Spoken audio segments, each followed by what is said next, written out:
收埋人命咩？邊個你哋啊？嘢落嚟啊！對唔住啊，我哋啲伙計咧唔小心。咩對唔住啊？對唔住就得噶啦，賠錢啦。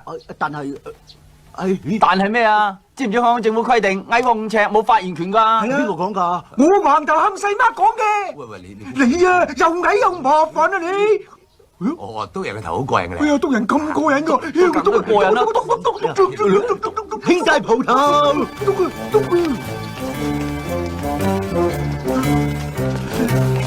你乜 massage？冇錢係嘛？唔係，我嘅意思即係話支票同埋 credit card 都唔緊要嘅。咁湯藥費收唔收啊？你揸主意啦。你做咩大佬？靚仔，你知唔知香港政府規定逢樣衰打3錘啊？我唔算樣衰㗎啦，我算靚仔㗎。唔啱啦，靚仔打6錘。我最憎人督我個頭㗎啦！對唔住啊，大哥。乜我好矮咩？細麥哥。唔係啊，你直情高大威猛啊！我最憎人用咁嘅角度嚟望我㗎。咁啱睇未啊？咁差唔多啦，不過都要打。喂！